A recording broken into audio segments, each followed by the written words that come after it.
கர்த்தருடைய பரிசுத்தமுள்ள நாமத்துக்கு மகிமை உண்டாவதாக.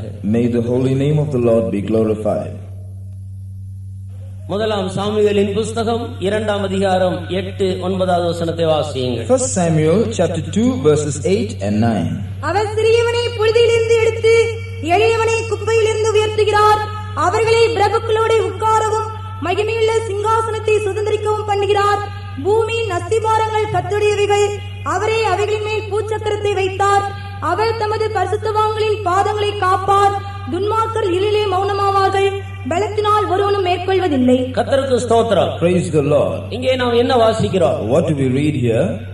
அவர் சிறியவனை புழுதியிலிருந்து எடுத்து எளியவனை குப்பையிலிருந்து உயர்த்துகிறார். He raiseth up the poor out of the dust and lifteth up the beggar from the dunghill. நேற்று நான் உங்களுக்கு சொன்னது போல் புழுதியிலிருந்து எடுத்தது என்று சொல்லுவது முதலாவது மனிதனை மண்ணினாலே உருவாக்கினதை காட்டுகிறது. Now when it is said the poor is taken out of the dust, this refers to how man was made from the dust in the beginning. சிறியவனை என்ற வார்த்தை எதை காட்டுகிறது என்றால், மனிதன் சிருஷ்டிக்கப்பட்ட நாளில் தேவனை பார்க்கிலும் சிறியவனாக அவன் காணப்பட்டார். Now this word poor used here shows that man was created a bit inferior to God. அதாவது ஒரு தகப்பனுக்கு பிறக்கிறதான பிள்ளை அந்த தகப்பனுடைய சாயல் ரூபம் வடிவம் எல்லாம் அப்படியே இருந்தாலும் அது தகப்பனுக்கு முன்பாக மிகவும் சிறியவனாக இருக்கிறது போல சிருஷ்டிக்கப்பட்ட நாளில் மனிதனுக்குள் தேவனுடைய சாயல் ரூபம் எல்லாம் இருந்தாலும் அவன் சிறியவனாக இருந்தான். ஆனபடியினால் தான் சிறியவனை புழுதியிலிருந்து எடுத்தார் என்று எழுதியிருக்கிறது. We see when a babe born to a father resembles the father in every manner, but it is smaller than the father.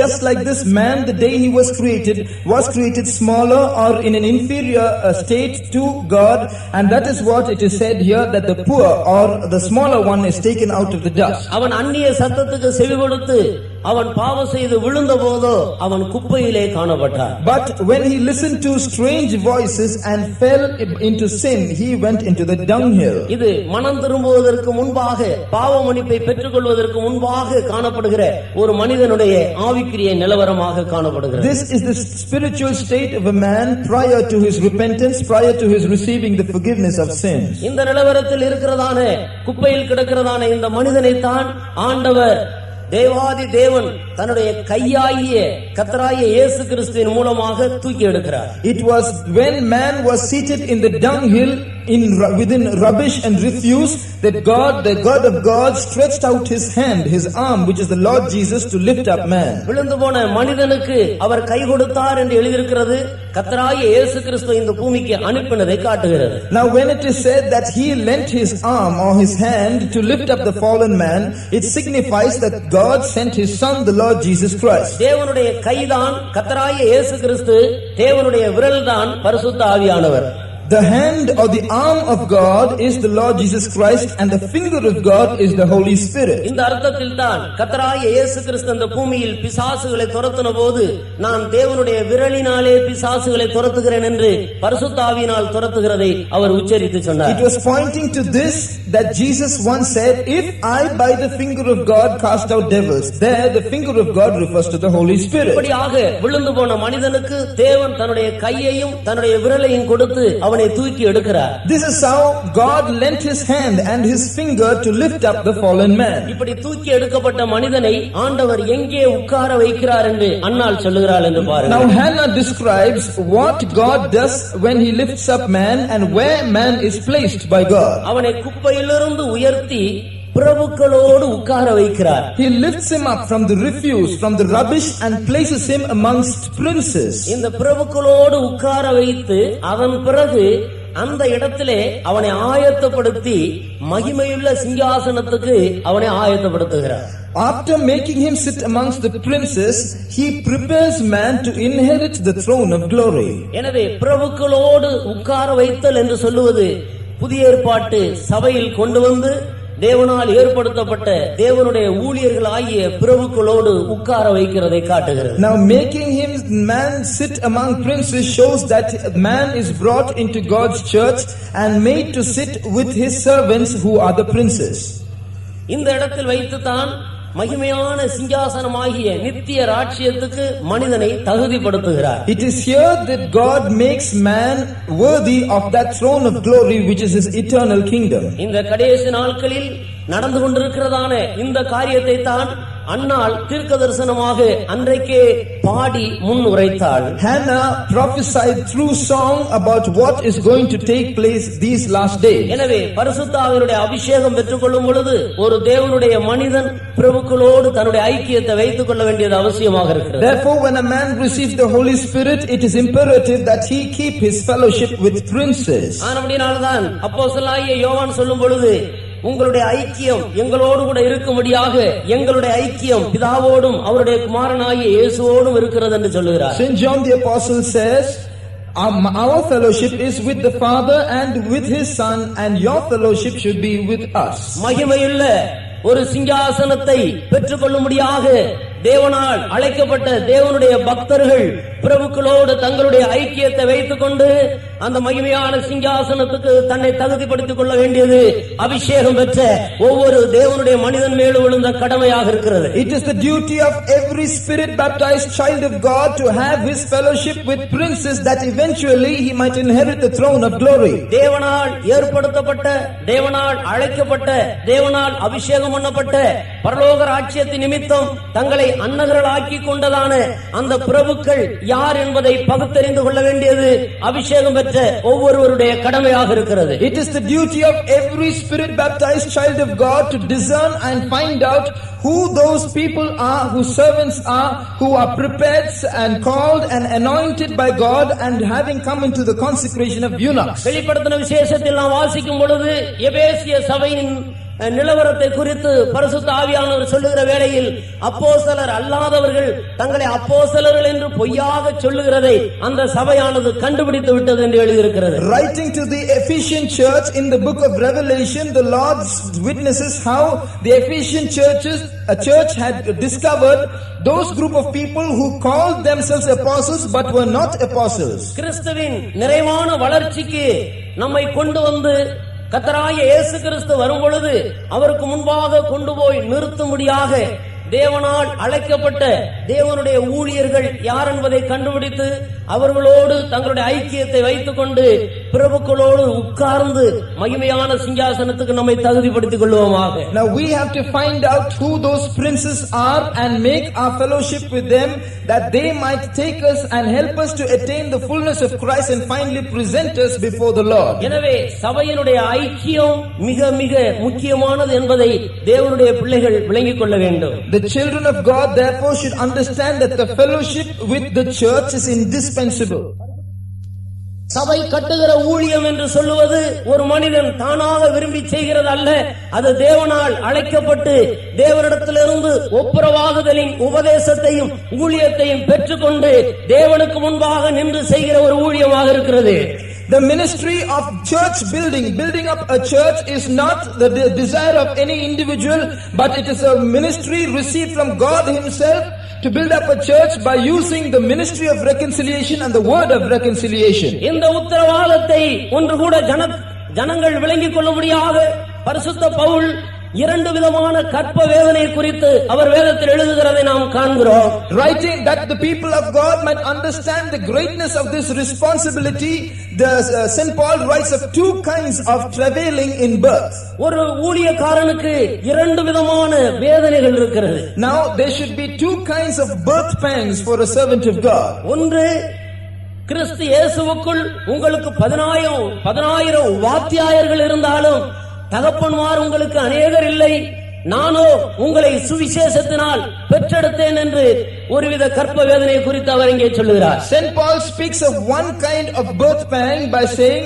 you may have 10,000 instructors in Christ, but you have not many fathers, but I have begotten you, that is, I am your father by me because of the gospel. அதன் பிறகு கலாத்தியர் சபைக்கு எழுதும்போது 4ஆம் அதிகாரம் 19வது வசனத்திலே, என் சிறு பிள்ளைகளே, கிறிஸ்து உங்களிடத்திலே உருவாகும் அளவும் அல்லது நீங்கள் கிறிஸ்து இயேசுவுக்குள் தேறினவர்களாக மாறுகிற வரைக்கும் உங்களுக்காக நான் மறுபடியும் கற்ப வேதனைப்படுகிறேன் என்று மற்றொரு வேதனையை குறித்து எழுதுகிறதை நான் வாசிக்கிறோம். Saint Paul again speaks of another kind of travailing in birth in Galatians 4:19. He says, my little children, for whom I travail in birth, till Christ be formed in you.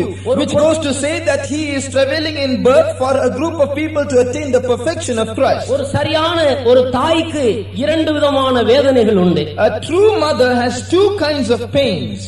ஒன்று 10 மாதம் ஒரு குழந்தையை தான் சுமந்து அவர் ஒரு நாள் பெற்றெடுக்கிறார். She carries a child for 10 months and finally gives birth to the child. அதோடு கூட முடிவடைந்து விடுகிறது. But the pain doesn't end there. அந்த குழந்தையை சரியான ஒரு ஆளாக கொண்டு வந்து நிறுத்துகிற வரைக்கும் இரவும் பகலும் அந்த குழந்தையை வளர்க்கும்படியாக ஒரு தாய் எவ்வளவோ கண் விழிப்புகளிலும் பசியிலையும் தாகத்திலையும் சரிய கஷ்டத்திலையும் அவள் உபத்திரவத்துக்குள்ளாக கடந்து போக வேண்டியது அவசியமாக இருக்கிறது. இதை தாய்மார்கள் நன்றாக அறிவீர்கள். Mothers will know very well how much pain they have to go through, how many nights they have to spend sleepless, how many times they have to forgo their food and drink, how much physical labor they have to put in to see that the child which is born is totally grown and attains a full state, settled in life. ஸ்திரீயினிடத்திலே பிறந்த மனிதன் வாழ்நாள் குறுகிறவனும் சஞ்சலம் நிறைந்தவனுமாக இருக்கிறான். இப்படி வாழ்நாள் குறுகி சஞ்சலம் நிறைந்த ஒரு மாமிச சரீரத்தில் உள்ள ஒரு மனிதனை பெற்றெடுத்து அவனை வளர்க்க ஒரு தாய் இவ்வளவு வேதனைப்படுவாளானால், கர்த்தராகிய தேவனுக்கு முன்பாக கொண்டு போய் நிறுத்தும்படி ஒரு மனிதனை ஆவிக்குரியவனாக உருவாக்கும்படியாக ஒரு ஊழியக்காரன் எவ்வளவு வேதனைக்குள்ளாக கடந்து போக வேண்டியதாக இருக்கிறது. It is written that man who is born of a woman has a short span of life, and all that day that he lives is only vexation of spirit. If a woman who gives birth to such a man with such a short life has to go through so much pain and burden, how much more a servant of God who has to present a group of people perfect in Christ should go through much pain. ஆனபடினால்தான் 1 தெசலோனிக்கேயர் 1ஆம் அதிகாரத்தில் பரிசுத்த பவுல் எழுதும்போது, நாங்கள் உங்களிடத்தில் பட்சமாக இருந்து பால் கொடுக்கிற தாயானவள் எப்படி தன் குழந்தையை போஷித்து காப்பாற்றுகிறாளோ அதுபோலவே நாங்களும் எங்களுடைய ஜீவனையும் கொடுக்க மனதாயிருந்தோம் என்று ஒரு தாய்க்கு ஒரு அப்போஸ்தல ஊழியக்காரன் தன்னை ஒப்பிட்டு எழுதுகிறதை நாம் வாசிக்கிறோம். That is why in 1 Thessalonians chapter 2 verse 7 we see how he was gentle among them, even as a nurse or a mother cherishes her children, so being affectionately desirous of them, he was willing to have imparted to them not only the gospel but even his own soul, because they were dear unto him. தமிழ்ல வாசி. உங்களிடத்தில் பட்சமாய் நடந்து கொண்டோம். பால் கொடுக்கிற தாயானவள் தன் பிள்ளைகளை காப்பாற்றுகிறது போல நாங்கள் உங்கள் மேல் வாஞ்சியாயிருந்து தேவனுடைய சுவிசேஷத்தை உங்களுக்கு கொடுத்ததுமல்லாமல் நீங்கள் எங்களுக்கு பிரியமானவர்களானபடினாலே எங்கள் ஜீவனையும் உங்களுக்கு கொடுக்க மனதாயிருந்தோம். கர்த்தருடைய நாமத்துக்கு மகிமை உண்டாவதாக. Glory be to the holy name of the Lord. எனவே ரட்சிக்கப்பட்ட ஒரு தேவனுடைய பிள்ளையை கிறிஸ்து இயேசுவுக்குள் தேறினவனாக கொண்டு வந்து நிறுத்தும்படியாக தன்னை தியாகம் பண்ணின தாய்மார்கள் தேவையாக இருக்கிறது. So there are mothers who have there is need of mothers who have sacrificed themselves to present those who are born again as people who are perfect in Christ. இவர்களை குறித்து தான் கர்த்தராகிய இயேசு கிறிஸ்து சொல்லும் பொழுது, யார் எனக்கு சகோதரன், யார் எனக்கு சகோதரி, யார் எனக்கு தாய், பரலோகத்தில் இருக்கிற என் பிதாவின் சித்தத்தின்படி செய்கிறவர்கள் எவர்களோ அவர்கள்தான் எனக்கு சகோதரனும் சகோதரியும் எனக்கு தாயுமாக இருக்கிறார்கள் என்று ஒரு ஊழியக்காரனை அந்த இடத்துல கொண்டு வந்து ஆண்டவரை நிறுத்துகிறதை நாம் பார்க்கிறோம். It is concerning this that Jesus Christ said, who is my brother and who is my sister and who is my mother? He that doeth the will of my Father which is in heaven, he is my brother and sister and mother. That mother referring to the servant of God. இன்றைக்கு அபிஷேகம் பெற்றதான தேவ ஜனங்கள் ஏராளம் தேசத்தில் உண்டு.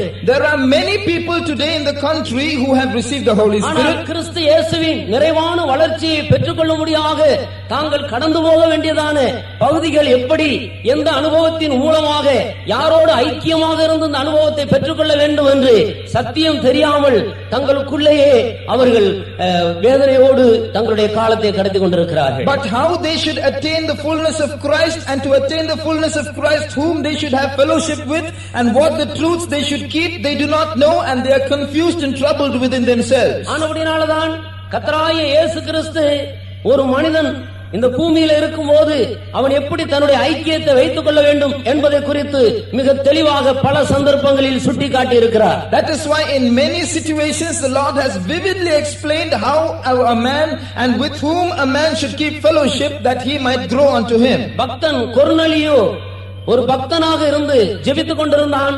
ஒரு நாள் ஆண்டவர் அவனுக்கு தரிசனமாகி தன்னுடைய தூதனை அனுப்பி, உன்னுடைய ஜெபங்களும் தான தர்மங்களும் நினைத்தருளப்பட்டிருக்கிறது, ஆனாலும் நீ செய்ய வேண்டிய ஒரு பகுதி உண்டு. உன்னுடைய ஜீவியத்தில் முன்னேற வேண்டுமானால் யோப்பா பட்டணத்திலே தோல் பதனிடுகிறவனாகிய சீமோன் என்பவனுடைய வீட்டின் மேலறையிலே அங்கே ஒரு அப்போஸ்தலன் அங்கே ஜெபித்துக் கொண்டிருக்கிறான். அவனை வரவழைத்து அந்த பேதுரு சொல்லுகிறதை கேட்டு அவனோடு ஐக்கியப்பட வேண்டும் என்று ஆண்டவர் சொல்லிக் கொடுத்தார். There was a devout man called Cornelius who feared God. The angel of the Lord came to him and said, your prayer and your alms have come up before God, but that is not enough. There is one more thing you have to go. You go to Joppa and send for a man named Pete. Go to the house of Simon a tanner. There you will see an apostle. You call him and you listen to what he says and do accordingly.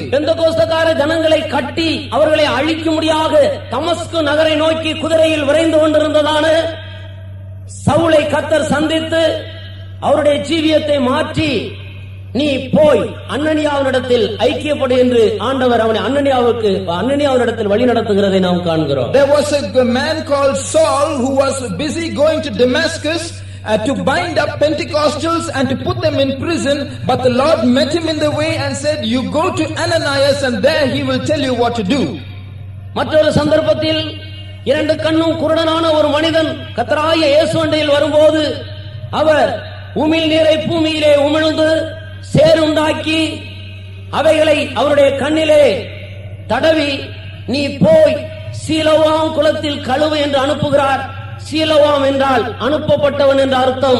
அனுப்பப்பட்டவன் அப்போஸ்தலன் என்று வேதத்தில் வியாக்கியானம் கொடுக்கப்பட்டிருக்கிறது. There is another situation in which a blind man came to Jesus for healing. The Lord spat on the ground, made clay out of the mud, applied it to his eyes and said, go wash in the pool of Siloam. The word Siloam means sent, and an apostle is one who is sent. That's what the word of God says. கிறிஸ்து இயேசுவினால் பாவச்சேற்றிலிருந்து தூக்கி எடுக்கப்பட்டு ஞானஸ்நானம் பெற்று அபிஷேகம் பெற்ற அருமையான கிறிஸ்துவ நண்பர்களே, நீங்கள் கிறிஸ்துவின் நிறைவான வளர்ச்சியை பெற்றுக் கொள்ளும்படியாக பிரபுக்களோடு உங்களுடைய ஐக்கியத்தை வைத்துக் கொள்ள வேண்டியது அவசியமாக இருக்கிறது என்று வேத வசனம் நமக்கு போதிக்கிறது. Dear Christian friend who has been delivered from the mire of sin, taken water baptism and received the Holy Spirit, that you might receive the fullness of Christ, the word of God exhorts you that you should have your fellowship with princes. பிரபுக்கள் என்று சொல்வது ஆவிக்குரிய ஜீவியத்தில் ஒரு உன்னத ஜீவியம் செய்கிற பக்தர்களை காட்டுகிறது. Princes refer to a group of devout people who live a life that is sublime. அவர்கள் மாமிசமானவர்களோடு வாசம் பண்ணாத தேவர்களாக இருக்கிறார்கள் என்று வேதத்தில் வாசிக்கிறோம். Referring to them, the word of God says that they are gods whose dwelling is not with flesh. அவர்களிடத்தில் தான் தேவன் தன்னுடைய ரகசியத்தை சொல்லிக் கொடுக்கிறார். To them God reveals his secrets. அவர்கள் மாமிசமானவர்களோடு வாசம் பண்ணாத தேவர்களோடு வாசம் பண்ணுகிறவர்களாக இருக்கிறார்கள். They are people whose dwelling is with God and whose dwelling is not with flesh. ஒரு ஊழியக்காரன் பூமியிலிருந்தும் மனுஷரிலிருந்தும் தேவனுக்கென்று பிரித்தெடுக்கப்பட்டவனாக இருக்கிறார். A servant of God is one who is redeemed unto God from the earth and from among men. அவனுக்கு இந்த பூமியிலே அவனுக்கென்று ஒன்றும் இருக்கக்கூடாது, தலை சாய்க்க எனக்கு இடமில்லை என்று சொன்னது போல் தனக்கென்று ஒன்றும் இல்லாத ஒரு பிரதிஷ்டைக்குள்ளே அவன் தன்னை உட்படுத்திக் கொள்ள வேண்டும். A man should have no possessions. A man who is a servant of God should have no possessions in this world. Like Jesus said, I have no place to lay my head. A servant of God should come into such a state. மாமிசத்தின்படி ஒருவனையும் அறியாதவனாக எல்லா மனுஷரிடத்திலிருந்தும் அவன் தேவனுக்கென்று மீட்கப்பட்டவனாக தன்னை உட்படுத்திக் கொள்ள வேண்டும். He also should come to a state where he knows no man after the flesh and thereby is redeemed from among men. நான் மாமிசத்தின்படி ஒருவனையும் அறியேன் என்று அப்போஸ்தலன் சொல்லுகிறார். The apostle says, I know no man after the flesh. எனவே எந்த விதமான மாமிச உறவும் மாமிச தொடர்பும் ஐக்கியமும் இல்லாத பரலோக ராஜ்யத்து நிமித்தம் தன்னை அன்னகர்களாக்கி கொண்ட ஒரு இடத்துக்கு எந்த ஒரு ஊழியக்காரன் கடந்து வருகிறானோ அவன்தான் அன்னகர்.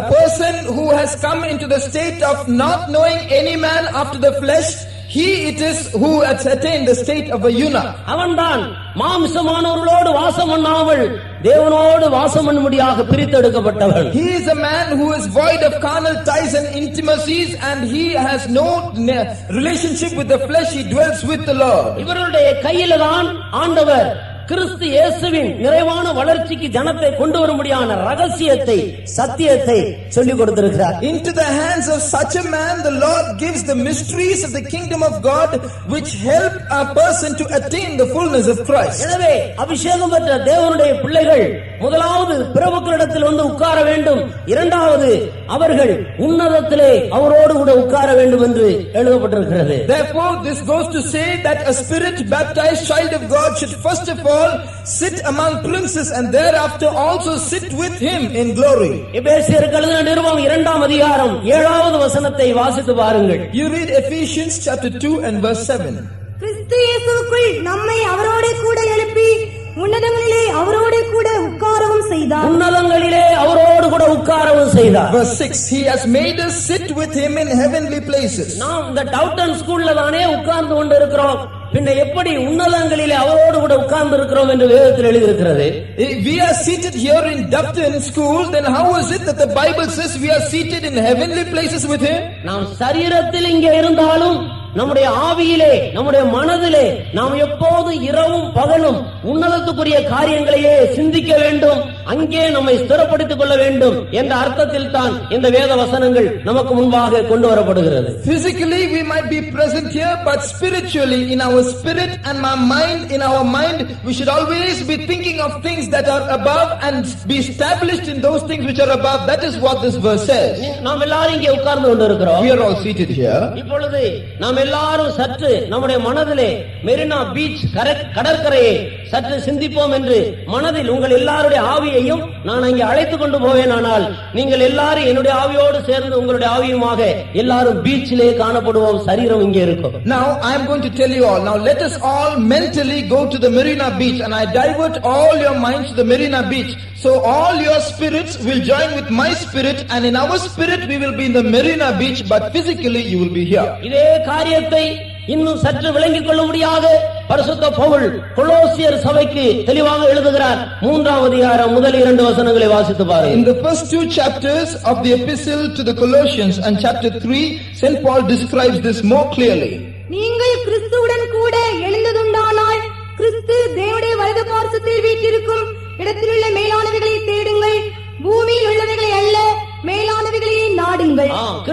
கிறிஸ்துவுடனே கூட நீங்கள் எழுந்தது உண்டானால், if you have been risen with Christ, நாம் கிறிஸ்துவுடனே கூட எப்பொழுது எழும்புகிறோம்? when are we risen with Christ? நாம் பரிசுத்த ஆவியை பெற்றுக்கொள்ளும் பொழுது கிறிஸ்துவுடனே கூட நாம் எழும்பி விடுகிறோம். when we receive the Holy Spirit we are risen with Christ. எனவே அப்படி எழும்பினவர்கள் எல்லாரும் பூமியில் உள்ளவைகள் அல்ல, எப்போதும் மேலானவைகளையே சிந்தித்துக் கொண்டிருங்கள். So those who are risen with Christ like this, don't think of things of this world, always think of things that are above. இதுதான் உன்னதத்தில் அவரோடு கூட இருக்கிறதான அனுபவமாக இருக்கிறது. This is the experience of sitting in heavenly places with him. அபிஷேகம் பெற்ற தேவனுடைய பிள்ளைகளை குறித்து தேவனுக்கு ஒரு பெரிய நோக்கம் இருக்கிறது பிரியமானவர்களே. God has a great purpose, beloved, of people who have received the Holy Spirit. அதன் பிறகு இந்த பூமியிலே எப்படி பணம் சம்பாதிக்கலாம், எப்படி பெரிய ஆட்களாக மாறலாம், எப்படி இந்த பூமியிலே நாம் கனப்பொழுதினவர்களாக இருக்கலாம் என்று நாம் சிந்திக்காமல் அதற்காக செயல்படாமல் உண்ணவும் உடுக்கவும் இருந்தால் அதுவே போதும் என்று சொல்லி போதும் என்ற மனதுடனே கூட தேவ பக்தியே மிகுந்த ஆதாயம் என்று கருதி நாம் உன்னதத்துக்குரியவைகளையே இரவும் பகலும் சிந்தித்து தேட வேண்டும் என்பதை குறிக்கும்படியாகத்தான் இந்த வசனம் நமக்கு முன்பாக கொண்டு வரப்படுகிறது. After receiving the Holy Spirit, we should not go about thinking how we can earn money, how we can become an eminent and an honorable citizen in the land, but we should understand that with food and raiment we should be content, for godliness with contentment is great gain, and it is with this intention that these verses have been documented. மற்றொரு வேத வசனத்துக்கு நான் உங்களை அழைத்து செல்கிறேன். I call you to your attention to another piece of scripture. எபிரேயருக்கு எழுதின நிருபம் 12ஆம் அதிகாரம் 22வது வசனம் முதல் வாசியுங்கள். You read from Hebrews chapter 12 verse 22 onwards. நீங்களோ சீயோன் மலையினிடத்திற்கும் ஜீவனுள்ள தேவனுடைய நகரமாகிய பரம எருசலேமினிடத்திற்கும் 1000-10,000 தேவ தூதர்களிடத்திற்கும் பரலோகத்தில் பேரெழுதியிருக்கிற முதற் பேரானவர்களின் சர்வ சங்கமாகிய சபையினிடத்திற்கும் யாவருக்கும் நியாயாதிபதியாகிய தேவனிடத்திற்கும் பூர்ணராக்கப்பட்ட நீதிமான்களுடைய ஆவிகளினிடத்திற்கும் புது உடன்படிக்கையின் மத்தியஸ்தராகிய இயேசுவினிடத்திற்கும் ஆபேலுடைய இரத்தம் பேசினதை பார்க்கிலும் நன்மையானவைகளை பேசுகிற இரத்தமாகிய தெளிக்கப்படும் இரத்தத்திற்கும் வந்து சேர்ந்தீர்கள். வந்து சேருவீர்கள் என்று சொல்லாமல் வந்து சேர்ந்தீர்கள் என்று கடந்த கால ஒரு அனுபவத்தை குறித்து பரிசுத்த ஆவியானவர் எபிரேயர் சபைக்கு எழுத சொல்லுகிறார். Writing to the Hebrews, the Holy Spirit writes, "But ye are come," which is an experience already attained, not ye will come about the future. அபிஷேகம் பெற்ற தேவனுடைய ஜனங்கள் எந்த இடத்திலே வந்து சேர்ந்திருக்கிறார்களாம்? Where have the Spirit baptized children of God come?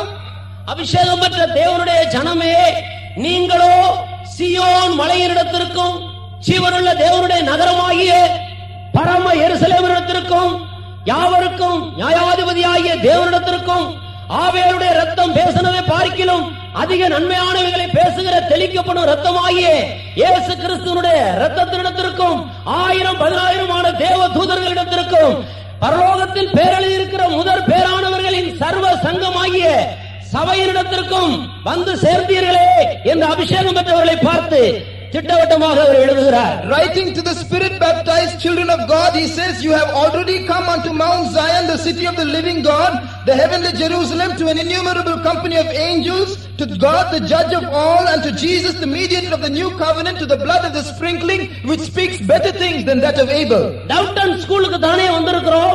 நீங்களோ சீயோன் மலையினிடத்திற்கும் ஜீவனுள்ள தேவனுடைய நகரமாகிய பரம எருசலேமினிடத்திற்கும் வந்திருக்கிறீர்களே, வந்து சேர்ந்தீர்களே என்று ஏன் சொல்லுகிறார்?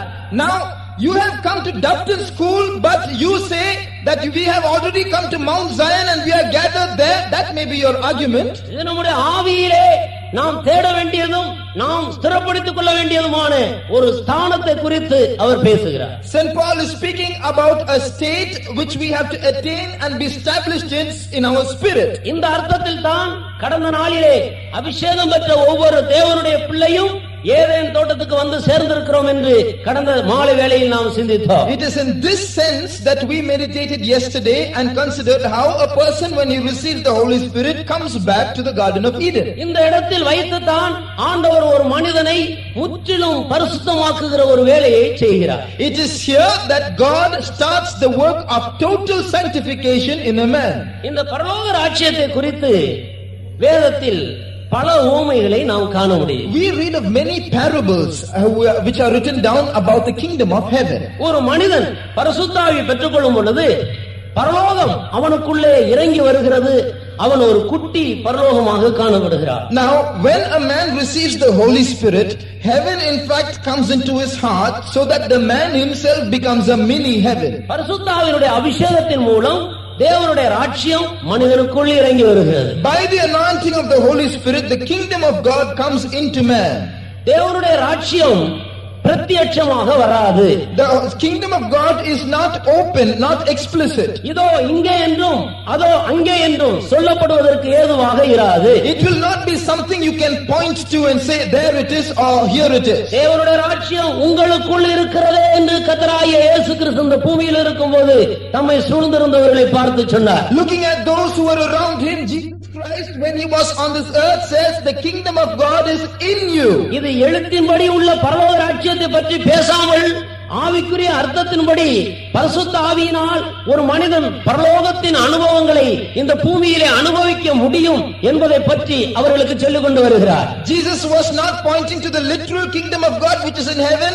He was trying to say that a man who receives the Holy Spirit can in his spirit experience all heavenly experiences here itself. புனித லூக்கா எழுதின சுவிசேஷம் 17ஆம் அதிகாரத்தில் அதை நாம் வாசிக்கலாம். You can read that in the 17th chapter of St. Luke. தேவனுடைய ராஜ்யம் ஒரு அனுபவமாக இருக்கிறது. The kingdom of heaven is an experience. தேவனுடைய ராஜ்யம் புசிப்பும் குடிப்பும் அல்ல. The kingdom of God is not meat and drink. அது நீதியும் சமாதானமும் பரிசுத்த ஆவியினால் உண்டான சந்தோஷமாக காணப்படுகிறது. It is righteousness and peace and joy in the Holy Ghost. எப்படி குடோன் நிறைய அரிசி மூட்டைகள் இருந்தாலும் சாம்பிளாக அந்த கடையிலே டேபிளில் ஒரு சின்ன கிண்ணத்திலே அந்த அரிசியை கொண்டு வந்து வைத்திருக்கிறார்களோ அதுபோல பரலோக ராஜ்யம் நீதியிலும் சமாதானத்திலும் சந்தோஷத்திலும் நிறைந்த ஒரு பகுதியாக அது பரலோகத்தில் காணப்படுகிறது. அதை இந்த பூமியிலே சாம்பிளாக பரிசுத்த ஆவியின் மூலம் நமக்கு அனுப்பி கொடுத்திருக்கிறார். You will see a lot of sacks of rice stacked in a go down, but outside they will keep samples of every kind of rice just like this.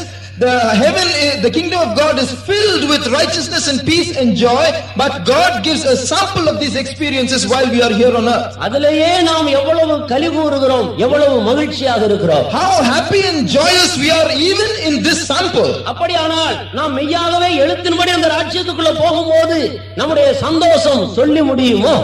Then one day when we are transported literally to that literal kingdom, can our joy be expressed? அது நம்முடைய அறிவுக்கு விலகிக் கொள்ளக்கூடாத ஒரு விசேஷமான அனுபவமாக இருக்கும். It will be an extraordinary experience beyond our understanding. எனவே பரிசுத்த ஆவியினுடைய அபிஷேகத்தின் மூலம் பரலோக ராஜ்யத்தின் ஒரு அனுபவம் ஒரு தேவனுடைய மனிதனுக்குள்ளே காணப்படுகிறது. So through the anointing of the Holy Spirit, an experience of the kingdom of heaven is found within a man. அபிஷேகம் பெற்ற ஒரு தேவனுடைய பிள்ளை நீதியாய் ஜீவிக்க வேண்டும், அநீதி ஒன்றும் அவருடைய ஜீவியத்தில் காணப்படவே கூடாது. A child of God who has received the Holy Spirit should live a life that is righteous. There should be no unrighteousness in him. எந்த சூழ்நிலையிலும் சமாதானத்தோடு உன்னுடைய ஜீவியத்தை காத்துக்கொள்ளும்படியாகத்தான் இந்த அபிஷேகம் கொடுக்கப்பட்டிருக்கிறது. This anointing has been given to you that you might retain or maintain your peace in every situation. எந்த சந்தர்ப்பத்திலேயும் சந்தோஷத்தோடு ஜீவிக்கும்படியாகத்தான், இந்த தீமை நிறைந்த உலகத்தில் சந்தோஷத்தை காத்துக்கொண்டு ஜீவிக்கும்படியாகத்தான் இந்த பரிசுத்த ஆவி கொடுக்கப்பட்டிருக்கிறது. The Holy Spirit has been given to you so that you might remain joyous and live a happy life in all circumstances in this world full of evil. எப்படி பாலுக்குள்ளே புளித்த மோர் கொஞ்சம் எடுத்து ஊத்தி அதை வைக்கும்போது அடுத்த நாள் இந்த மோருக்குள்ள இருக்கிறதான வல்லமை அந்த பாலினுடைய தன்மையை மாற்றி எல்லாம் சேர்ந்து தயிராகி விடுகிறதோ, அதே போலவே இந்த புளித்த மாவாகிய தேவனுடைய ராஜ்யமாகிய இந்த பரிசுத்த ஆவியினுடைய அபிஷேகத்தை எந்த ஒரு மனிதன் 3 படி மாவாகிய தன்னுடைய ஆவி ஆத்மா சரீரத்துக்குள் அடக்கி வைக்கிறானோ அவனை கொஞ்ச நாட்களுக்குள்ளாக இந்த பரிசுத்த ஆவியானவர் அவரை போலவே மாற்றி விடுகிறார். Well, just like buttermilk, a small amount is put into milk. If the buttermilk changes the whole milk into curd, just like this, leaven, which is the Holy Spirit, when put into 3 measures of meal, which 3 measures refer to the body, spirit and soul of man, the Holy Spirit coming into us in a short duration changes us like unto himself. இந்த இடத்திலே ஸ்திரீ என்று சொல்லுவது எழுத்தின்படி உள்ள ஸ்திரீகளை காட்டுகிறதில்லை. The woman mentioned in this parable does not refer to any literal woman. ஆவிக்குரியவர்கள் ஆவிக்குரியவைகளை ஆவிக்குரியவைகளோடு சம்பந்தப்படுத்தி பேசுகிறார்கள். A spiritual man speaks comparing spiritual things with spiritual. எனவே ஸ்திரீ என்று சொல்லுவது அது ஒரு பலவீனமான பகுதியை காட்டுகிறது. So woman speaks of weakness. ஸ்திரீ இந்த புளித்த மாவை எடுத்து 3 படி மாவிலே அடக்கி வைக்கிறார். The woman takes leaven and puts it into 3 measures of flour. தேவன் ஒருவர்தான் பலவான். God alone is mighty or strong. அல்லது முற்றிலும் பரிசுத்தமானவர். Or he is the one who is totally holy. அவர் பரிசுத்தராகவே இருக்கிறார். He is always holy. எனவே பரிசுத்தத்தில் குறைவுள்ளவர்கள் எல்லாரும் ஸ்திரீகள் தான். Therefore anyone who is inferior in holiness is a woman. ஸ்திரீ என்றால் பலவீன பாண்டம் என்று அர்த்தம். Because a woman is a weak vessel. பலவீனமானவர்களாகிய மனிதர்களாகிய நாம் பலமான வல்லமையுள்ளவராகிய பரிசுத்த ஆவியானவரை எடுத்து ஆவி ஆத்மா சரீரமாகிய இந்த 3 படி மாவுக்குள்ளே அடக்கி வைத்துக் கொள்ள வேண்டும். We men and women who are always weak, we have to take the mighty God who is the Holy Spirit and keep him in us and be covered. Keep him in us means we have to keep him in our spirit, soul and body. எதுவரைக்கும் அடக்கி வைத்துக் கொள்ள வேண்டும்? To what extent should we keep him in us? இந்த 3 படி மாவும் அந்த புளித்த மாவை போல முற்றிலும் புளிப்பேறுகிற வரைக்கும் அடக்கி பத்திரமாக வைத்துக் கொள்ள வேண்டும். We have to hide him in us till this little leaven leavens the whole amount of flour. ஆனபடியால் அபிஷேகம் பெற்ற தேவனுடைய பிள்ளைகள் தாங்கள் முற்றிலும் பரிசுத்தமாக்கப்படுகிற வரைக்கும் இந்த பரிசுத்த ஆவியானவரை துக்கப்படுத்தாமல் கோபப்படுத்தாமல் அவருக்கு துரோகம் பண்ணாமல் அவருக்கு எதிர்த்து நிற்காமல் மிக ஜாக்கிரதையாக தனக்குள்ளே வைத்துக் கொண்டு ஜீவிக்க வேண்டும் என்பதை காட்டும்படியாகத்தான் இந்த ஓமை நமக்கு முன்பாக கொண்டு வரப்படுகிறது. This parable is placed before us to remind you, O spirit baptized child of God, that you who have received the Holy Spirit should keep the Holy Spirit till the end, that he might perfect you and not grieve him or provoke him or commit treachery against him. இந்த புளித்த மாவாகிய பரிசுத்த ஆவியானவர் மூன்றுபடி மாவாகிய நம்முடைய ஆவி ஆத்மா சரீரத்துக்குள் அடக்கி வைக்கும் போது அவர் எவ்விதமாக நம்மை முற்றிலும் புலிப்பேற வைக்கிறார் அல்லது தன்னை போல பரிசுத்தராக மாற்றுகிறார் என்பதைத்தான் அந்த முதலாவது படத்தில் ஆவியில் உள்ள 10 உறுப்புகளையும் ஆத்மாவிலேயும் சரீரத்தில் உள்ள எல்லா பகுதிகளையும் நாம் காணக்கூடியதாக இருக்கிறது. We are able to understand all the aspects of the spirit, soul and body when we understand how the Holy Spirit, who is a little lump, comes into us to leaven all our spirit, soul and body. When I say leaven, it means he makes us totally holy like he is. இப்பொழுது நான் உங்கள் எல்லாரையும் அந்த முதல் படத்தில் எழுதியிருக்கிறதான அந்த ஆவியின் பகுதிகளுக்குள்ளே தியானிக்கும்படியாக உங்களை அழைக்கிறேன். Now I call you to meditate upon the 10 facets of the spirit in man. கர்த்தருடைய பரிசுத்தமுள்ள நாமத்துக்கு மகிமை உண்டாவதாக. May God's holy name be glorified. இங்கே ஆவியில் 10 பகுதிகள் காணப்படுகிறதாக எழுதியிருக்கிறது. Here there are 10 parts to the spirit. அபிஷேகம் பெற்ற ஒவ்வொரு தேவனுடைய பிள்ளையும் இந்த ஆவி ஆத்மா சரீரத்துக்குள் பரிசுத்த ஆவியானவரை மிக பத்திரமாக அடக்கி வைத்துக் கொள்ள வேண்டும். Every spirit baptized child of God should carefully hide the Holy Spirit in his spirit, soul and body. முதலாவது சிந்தை என்று நாம் வாசிக்கிறோம். First of all we see the mind. ஆவியில் உள்ள இந்த முதல் பகுதியாகிய சிந்தையை பரிசுத்த ஆவியானவர் எப்படி பரிசுத்தப்படுத்துகிறார்? How does the Holy Spirit sanctify this aspect of the spirit called the mind? மனிதன் பாவத்தில் விழுந்தபோது அந்த சிந்தை முழுவதும் கெட்டு போயிற்று. When man fell into sin, his mind became corrupt. இந்த ஆவியில் உள்ள முதல் பகுதி கெட்டு போயிற்று என்றுதான் வேதத்தில் நாம் காண்கிறோம். In the Bible we read that this first part of his spirit was defiled. நேரம் நமக்கு குறைவாக இருக்கிறபடியால் ஒவ்வொரு காரியத்திலேயும் மிக முக்கியமான சில காரியங்களை மாத்திரம் நான் உங்களுக்கு சொல்லுகிறேன். நீங்கள் அனுதினமும் வேத வாசிக்கும் போது அது சம்பந்தப்பட்டதான மற்ற வேத வாக்கியங்களை ஆவியானவர் உங்களுக்குள்ளே ஞாபகப்படுத்துவார். நீங்கள் அதை விளங்கிக் கொள்ள வேண்டும். Due to paucity of time, I will only tell you the salient features of each part of the spirit. But when you read the word of God, the Holy Spirit himself should teach you in detail by showing you the relevant verses. சிந்தையை இரண்டாக நாம் பிரிக்கலாம். We can divide the mind into 2. ஒன்று மாமிச சிந்தை, மற்றொன்று ஆவியின் சிந்தை. One is a carnal or a fleshly mind, the other is the spiritual mind. அப்போஸ்தலனாகிய பவுல் ரோமருக்கு எழுதின நிருபத்தில் அவர்களுடைய சிந்தை பரிசுத்தமாக்கப்பட வேண்டும் என்பதை குறித்து 8ஆம் அதிகாரத்தில் மிக தெளிவாக விவரித்துக் கொண்டு வருகிறார். In Romans chapter 8 very clearly St. Paul says how the mind of a person should be sanctified. 6வது வசனத்தை வாசியுங்கள். Read verse 6. மாம்ச சிந்தை மரணம், ஆவியின் சிந்தையோ ஜீவனும் சமாதானமுமாம். மாமிச சிந்தை மரணம், ஆவியின் சிந்தையோ ஜீவனும் சமாதானமுமா. To be carnally or fleshly minded is death, but to be spiritually minded is life and peace. நாம் அபிஷேகம் பெற்றவர்களாக இருந்தாலும் மாமிச சிந்தையை அனுதினமும் இந்த பரிசுத்த ஆவியினுடைய வல்லமையை கொண்டு உதவியை கொண்டு நாம் அதை அழித்து ஆவியின் சிந்தையை நம்முடைய ஜீவியத்தில் கட்டி எழுப்ப நாம் ஜாக்கிரதை இல்லாமல் இருந்தால் நம்முடைய ஜீவியத்திலே மரணம் தான் சம்பவித்துக் கொண்டு வரும். We may have received the Holy Spirit, but if we are not careful and diligent to destroy this carnal mind in us and build up the spiritual life, what happens to us is death. மாம்ச சிந்தையை சம்பந்தப்பட்ட அநேக கூட்டாளிகளாகிய சிந்தனைகள் உண்டு.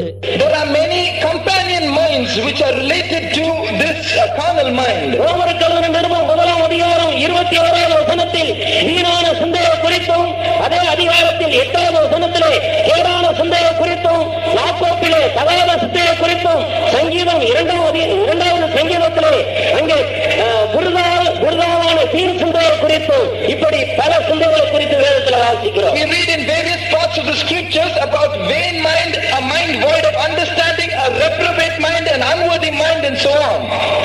நீதிமொழிகளின் புத்தகம் 12ஆம் அதிகாரம் 2வது வசனத்தை வாசித்தால் துர்ச்சிந்தையை குறித்து எழுதியிருக்கிறது. If you read from Proverbs 12:2, you read of a wicked mind there. Mark சுவிசேஷம் 7ஆம் அதிகாரம் 21வது வசனத்திலே பொல்லாத சிந்தையை குறித்து எழுதியிருக்கிறது. You read from Mark 7:21, you will read of an evil mind there. சங்கீதம் 66:18 அது அங்கே அக்கிரம சிந்தையை குறித்து எழுதப்பட்டிருக்கிறது. You read from Psalm 66, you will read of a mind of iniquity there. இவைகள் எல்லாம் இந்த மாமிச சிந்தையை சார்ந்ததான மற்ற சிந்தைகளாய் காணப்படுகிறது. All these minds are related to this carnal mind. இவைகள் எல்லாம் ஒரு மனிதனுக்குள்ளே மரணத்தை கொண்டு வருகிறது. All this will only bring death to a man. அபிஷேகமற்ற தேவனுடைய பிள்ளைகள் அநேக சந்தர்ப்பங்களிலே மெய்யான சந்தோஷத்தை இழந்து சமாதானத்தை இழந்து வேதனையோடும் துக்கத்தோடும் காணப்பட காரணம் என்ன? What is the reason for which spirit baptized children of God often lose their peace and are filled with pain and grief?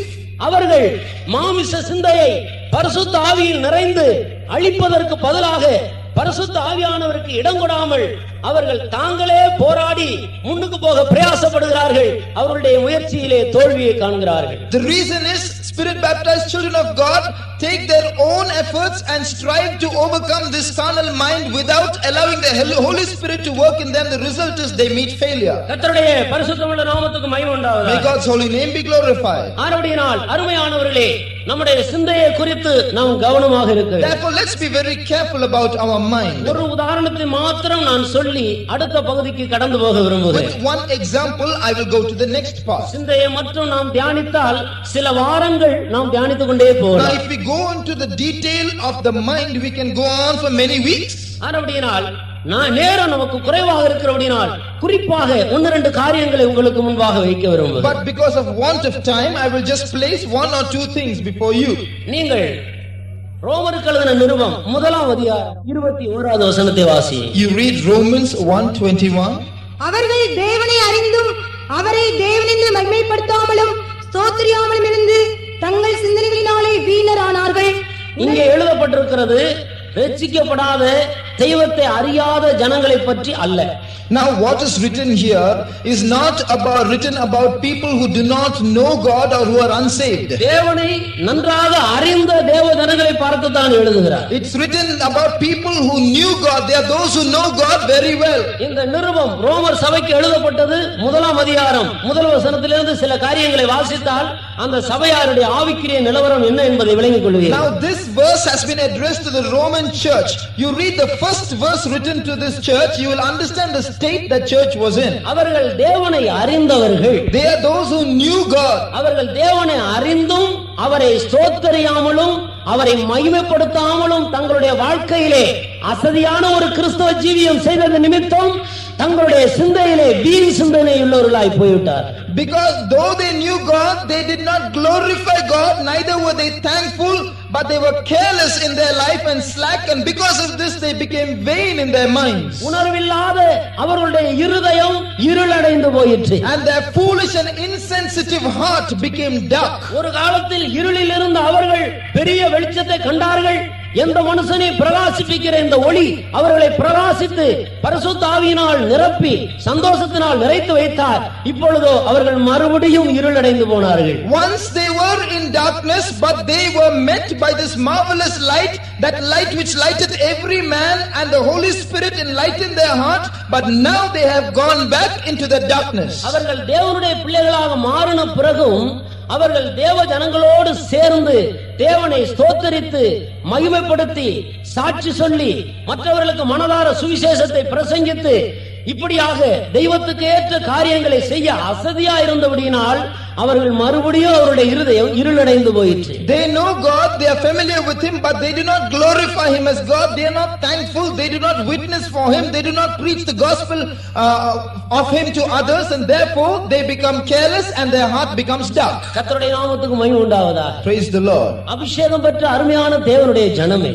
Beloved people of God who have received the Holy இயேசு Spirit, கிறிஸ்துவினுடைய இரத்தத்தால் மீட்கப்பட்ட தேவ ஜனமே, people of God who are redeemed by the blood of Jesus, உங்களை ஆண்டவர் தம்முடைய அனாதி தீர்மானத்தின்படி தம்முடைய ராஜ்யத்தை கட்டும்படி உங்களை இந்த உலகத்தின் எல்லா ஜனத்தின் நடுவில் இருந்த ராஜ்யத்திலிருந்து உங்களை வேறு பிரித்துக் கொள்ளுகிறார். God has separated you out of all peoples of this world and redeemed you that you might build his kingdom. நீங்கள் வேறு பிரிக்கப்பட்ட பிறகு மறுபடியும் இந்த உலக ஜனங்களோடும் உலக கட்சிகளோடும் உலகத்தில் உள்ளதான பலவிதமான சங்கங்களோடும் நீங்கள் தொடர்பு வைத்துக் கொண்டு ஆவிக்குரிய ஜீவியத்தை கட்டி எழுப்ப அசதியா இருந்தால் உங்களுடைய இருதயம் மறுபடியும் உணர்வற்றதான ஒரு இடத்துக்கு வந்துவிடும். Now after being separated by God, if you go back into the world, get involved in the politics of this world and join the various associations in this world, your heart will become insensitive once again. இருதயத்தில் குத்தப்பட்டவர்களாக நாங்கள் என்ன செய்ய வேண்டும் என்று அப்போஸ்தலனாகிய பேதுருவினிடத்தில் வந்து கேட்ட அந்த ஜனங்களுக்கு அவர் சொல்லிக் கொடுக்கிறது என்னவென்றால், நீங்கள் மனம் திரும்பி இயேசு கிறிஸ்து நாமத்தினால் ஞானஸ்நானம் பெற்றுக் கொள்ளுங்கள், அப்பொழுது பரிசுத்த ஆவியினுடைய வரத்தை பெறுவீர்கள். அதன் பிறகு மாறுபாடுள்ள இந்த சந்ததியை விட்டு விலகி உங்களை ரட்சித்துக் கொண்டு அப்போஸ்தலருடைய உபதேசத்திலும் அந்யோன்யத்திலும் அப்பம்புக்குதலிலும் ஜெபம் பண்ணுவதிலும் உறுதியாய் தரித்திருந்து உங்களுடைய ஜீவியத்தை காத்துக் கொள்ளுங்கள் என்று எச்சரித்து புத்தி சொல்லுகிறார். People were pricked in their heart and asked Peter and the other disciples, men and brethren, what shall we do? Peter replied, repent and be baptized for the remission of sins, every one of you. You shall receive the gift of the Holy Ghost. And after that he says, save yourselves from the untoward or perverse generation and continue steadfastly in the apostles' doctrine and fellowship and in breaking of bread and in prayers. உங்களை அழைக்கிறவர் உண்மையுள்ளவர் என்று ஒரு பதம் இந்த வேத வசனத்தில் எழுதப்பட்டிருக்கிறது. அதனுடைய பொருள் என்ன? There is a piece of scripture we read in the beginning, faithful is he that calleth you. What does that mean? அவர் உண்மையுள்ளவராய் இருக்கிறது போல அவருடைய அழைப்புக்கு பாத்திரமாய் நடந்து கொள்வதற்கு நீங்களும் உண்மையுள்ளவர்களாக இருங்கள் என்பதையே காட்டுகிறது. Like he is faithful that you might be worthy of the calling with which he has called you, you too must be faithful. நான் ஒரு நாள் நம்முடைய சர்வதேசிய கன்வென்ஷனுக்கான பவனி இரும்புலியூரில் வைத்து நடக்கும் பொழுது அந்த பவனியில் நானும் போய் கொண்டிருந்தேன். Once a procession was held in Irumbuliyur to announce our international convention. ஒரு சகோதரன் நல்ல ஒயிட் ஷர்ட் ஒயிட் பேண்ட் போட்டுக்கொண்டு அந்த பவனியை லீட் பண்ணிக்கொண்டு முன்னே போய் கொண்டிருந்தார். A brother dressed in a white shirt and a white pant was leading the procession. அதை காணும்போது சந்தோஷமாக இருந்தது. I was happy to see it. அடுத்த வாரம் நான் குரோம்பேட்டைக்கு ஒரு வீட்டுக்கு விசிட்டிங் போய் கொண்டிருந்தேன். The next week I was going visiting to Krompet. அதே சகோதரன் டிஎம்கே கரை உள்ள வேஷ்டியை கட்டிக்கொண்டு டிஎம்கே பவனியை லீட் பண்ணி கொண்டு போய் கொண்டிருந்தார். The same brother was clad in a DMK uniform and leading a DMK procession. நீங்கள் டிஎம்கே கட்சியில இருங்கள், மிகுந்த சந்தோஷம். அந்த கட்சிக்கு உண்மையா இருங்கள். You be in the DMK faction. I am very happy. You be faithful to it. நாங்கள் எந்த கட்சிக்கும் எதிரிகள் அல்ல. We are not opponents to any party. ஆளும் கட்சிகள் நன்றாக ஆளுகை செய்ய வேண்டும், அது நிலைத்திருக்க வேண்டும் என்று நாங்கள் அனுதினமும் ஜெபித்து வருகிறோம். We are praying every day that the ruling parties will rule well and last. நீங்கள் அந்த கட்சியில இருந்தால் அதற்கு உண்மையா இருங்கள். If you are in that party, be faithful to your party. இயேசுவுடைய கட்சியில சேர்ந்து விட்டால் அதற்கு உண்மையா இருங்கள். But if you are in the party of Jesus, be faithful to that. கர்த்தருடைய நாமத்துக்கு மகிமை உண்டாவதாக. Glory be to the name of the Lord. இருமனமுள்ளவன் தன் வழிகளில் எல்லாம் நிலையற்றவனாக இருக்கிறான். A double-minded man is unstable in all his ways. அருமையான தேவனுடைய ஜனமே, Beloved people of God, உங்களுடைய ஆவிக்குரிய ஜீவியம் பிரகாசமாய் இருப்பதற்கு நீங்கள் தேவனை அனுதினமும் ஸ்தோத்திரித்து மகிமைப்படுத்திக் கொண்டு சபையின் ஐக்கியத்தை காத்துக்கொண்டு முன்னேறுவது அவசியமாக இருக்கிறது. For you to shine spiritually, it is imperative that you praise God and glorify Him always and preserve your fellowship in the church. எனவே மாம்ச சிந்தை அனைத்தும் ஒரு மனிதனுடைய ஆவிக்குரிய ஜீவியத்திலே ஆத்துமாவில் மரணத்தை கொண்டு வருகிறது. So in the spiritual life of a man, a carnal mind will bring death in the soul of a man. இயேசுவோடு கூட இருக்கிற இயேசுவினுடைய ஜனங்களோடு கூட இருக்கிறதான தொடர்பு ஐக்கியம் நமக்கு கொஞ்சம் குறைந்தாலும் நம்முடைய ஆத்மா வாடி போய்விடும். If our fellowship and intimacy with Jesus and with His people reduces a bit, our soul will fade. சபையோடு ஐக்கியமா இருக்கிற பக்தர்களை பார்த்து அப்போஸ்தலன் எழுதுகிறார், உன் ஆத்துமா வாழுகிறது போல் பிரியமானவனே நீ எல்லாவற்றிலேயும் வாழ்ந்து சுகமாய் இருப்பாயாக. The apostle writes to the church, I would that you would prosper and be in health in all things, even as thy soul prospers. நீங்கள் எல்லாவற்றிலேயும் வாழ்ந்து சுகமாய் இருக்கும்படியாக அருமையான நண்பர்களே உங்களுடைய ஆத்துமாக்களை வாழ விடுங்கள். that you might prosper and be in health in all things, allow your soul to prosper. அபிஷேகம் பெற்ற தேவனுடைய ஜனங்கள் அதிகாலையில் எழும்பி கர்த்தரை தேடுங்கள், அதுவே கர்த்தரை கண்டடைய தக்க சமயம். ஸ்தோத்திர பலியிடுகிறவர் என்னை மகிமைப்படுத்துகிறார்.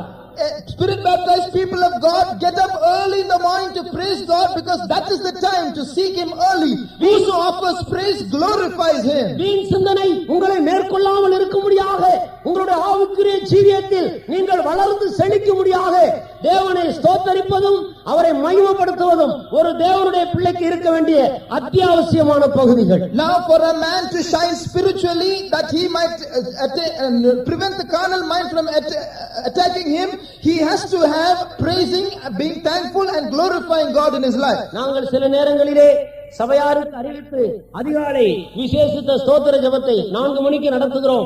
ஏறத்தாழ 500-600 பேர் அதிகாலை 4 மணிக்கு தேவ சமூகத்திலே கூடி வந்து தேவனை ஸ்தோத்திரிக்கிறார்கள். Every now and then we announce special praising sessions at 4 in the morning, and there are 500 to 600 people who come that early in the morning to praise God. கர்த்தரை கண்டடைய தக்க சமயத்தில் அவரை தேடுங்கள் என்று ஏசாயா தீர்க்கன் தெளிவாக முன்னறிவித்தார். Isaiah the prophet has said very clearly, seek ye the Lord while he may be found. அதிகாலையில் என்னை தேடுகிறவன் கண்டடைகிறான் என்று ஞானி சாலமோன் தேவனிடத்தில் பெற்ற ஞானத்தினாலே அந்த கர்த்தரை கண்டடைய தக்க சமயம் எது என்பதை கண்டுபிடித்து அது அதிகாலை நேரம்தான் என்று சொல்லுகிறார். Solomon the wise, who had received wisdom from God, discovered the best time to find God, and he said, he that seeks me early shall find me. சில நேரங்களில் நாம் யாருக்கும் தொந்தரவு கொடுத்திருக்க மாட்டோம், யாருக்கு இடரலாக இருந்திருக்க மாட்டோம், எந்த தீமையும் செய்ததாக நமக்கு நினைவுக்கு ஒன்றும் கொண்டு வரப்படாது. ஆனாலும் ஆவியின் சிந்தையை கட்டி எழுப்பாதபடியினாலே நம்முடைய ஜீவியத்திலே துக்கமும் பலவிதமான பிரச்சனைகளும் அந்தகாரமும் நம்மை சூழ்ந்து கொள்ளும். Sometimes we may not have done evil against anyone, we may not have troubled anyone, but because we do not build up our spiritual mind, grief and darkness overtakes and surrounds our heart.